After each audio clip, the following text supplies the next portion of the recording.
ಬೇರೆಯವ್ರಿಗೂ ನಮಗೂ ಇವರಿಗೂ ವ್ಯತ್ಯಾಸ ಅಂತ ಹೇಳಿದ್ರೆ, ನಾವು ರಾಜಕಾರಣಿಗಳನ್ನ ಸ್ವಲ್ಪ ದಿನ ಜ್ಞಾಪಕ ಇಟ್ಕೊಂತಾರೆ.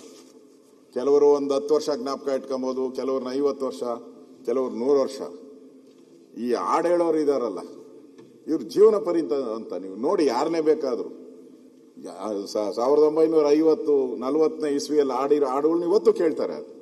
ಅಂದ್ರೆ ಇವ್ರಿಗೆ ಸಾವೇ ಇಲ್ಲ ಅಂತ ಅನ್ಸುತ್ತೆ. ಭಗವಂತ ಇವರಿಗೆ ದಿನನಿತ್ಯ ನಾನು ಈ ಪ್ರಾತಸ್ಮರಣೆ ಕೇಳ್ತೀನಿ. ನಾನು ಇದು ತಿರುಪತಿ ಇದರದ್ದು ಸುಪ್ರಭಾತ, ಬೆಳಗ್ಗೆ ಎದ್ರೆ ನಾನು ಸುಪ್ರಭಾತ ಕೇಳ್ತೀನಿ. ಸುಪ್ರಭಾತ ಆಡ್ದವ್ರು ಇವತ್ತು ನಮ್ಮ ಫೋಟೋ ಮೊಬೈಲಲ್ಲಿ ಫೋಟೋ ಬಂದ್ಬಿಡುತ್ತೆ.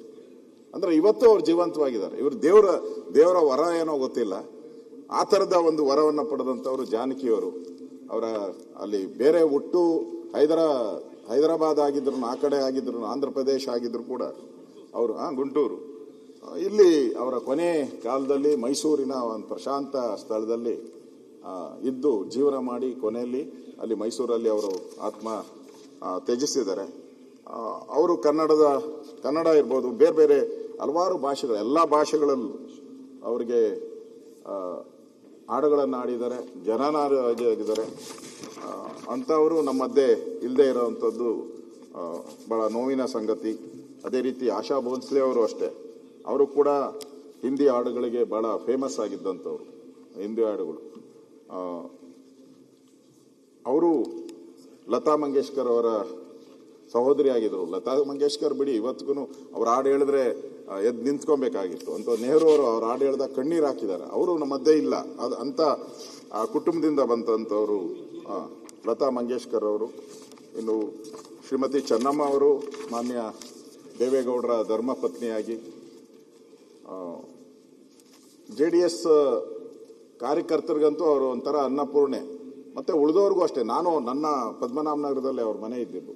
ಹೋದಾಗೆಲ್ಲ ಪಾಪ ಕಜ್ಜಾಯ ಅದು ಮಾಡಿ ಕೊಡ್ತಾ ಇದ್ರು ನನಗೆ, ಹೋದಾಗೆಲ್ಲನೂ ಕೂಡ. ಅಂದ್ರೆ ಎಲ್ಲರನ್ನೂ ಪ್ರೀತಿಯಿಂದ ಕಾಣೋಂಥ ಒಬ್ಬ ಒಳ್ಳೆಯ ಹೃದಯ ಅಂತ ಇರೋವಂಥವ್ರು. ಮೊನ್ನೆನೂ ನೋಡಿದೆ ಪತ್ರಿಕೆಯಲ್ಲಿ ಬಂದಿದ್ದು, ದೇವೇಗೌಡರು ಮತ್ತೆ ಹೋಗಿ ಆ ಸಮಾಧಿ ಹತ್ತಿರ ಕೂತು ಕಣ್ಣೀರಾಗ್ತಾ ಇರೋವಂಥದ್ದು. ಅಂದ್ರೆ ಅವರ ಜೀವನ ಒಡನಾಟ, ಬಹಳ ವರ್ಷಗಳ ಒಡನಾಟ.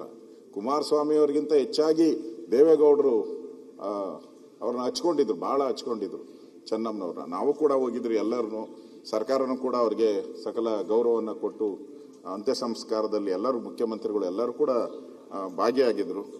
ಅವರು ಒಬ್ಬ ದೈವ ಭಕ್ತಿಯಾಗಿ ಇಡೀ ಕುಟುಂಬಕ್ಕೆ ಒಂದು ದಾರಿದೀಪವಾಗಿ ನಡ್ಕೊಂಡಂಥದ್ದು ನಾವು ನೋಡ್ತಾ ಇದ್ದೀವಿ ಚೆನ್ನಮ್ಮನವರು. ಅವರು 18/7/26 ನಿಧನ ಹೊಂದಿದ್ದಾರೆ.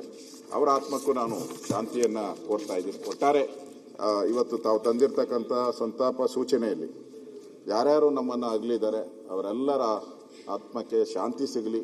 ಅವ್ರು ಮಾಡಿರುವಂಥ ಒಳ್ಳೆ ಕಾರ್ಯಗಳು, ಸಮಾಜಮುಖಿಯಾದಂಥ ಕಾರ್ಯಗಳು ಜನ ನೆನಪು ಮಾಡ್ಕೊಳ್ಳಿ. ರಾಜಕಾರಣಿಗಳಿಗೆ ಬೇರೆ ಏನಿದೆ, ನಾವು ರಾಜಕಾರಣಿಗಳು ಇರ್ತೀರಿ, ಹೋಗ್ತೀರಿ, ಆದರೆ ನಾವು ಮಾಡಿರೋ ಕೆಲಸ ಮಾತ್ರ ಉಳಿಯುವಂಥದ್ದು. ಅದನ್ನು ನಾವೆಲ್ಲರೂ ಕೂಡ ಅರ್ಥ ಮಾಡ್ಕೊಬೇಕಾಗಿದೆ. ಅದರಿಂದ ಈ ಸಂತಾಪ ಸೂಚನೆಗೆ ಬೆಂಬಲ ಮಾಡಿ ನನ್ನ ಮಾತು ಮುಗಿಸ್ತಾ ಇದ್ದೀನಿ. ಸನ್ಮಾನ್ಯ ಅಧ್ಯಕ್ಷರೇ,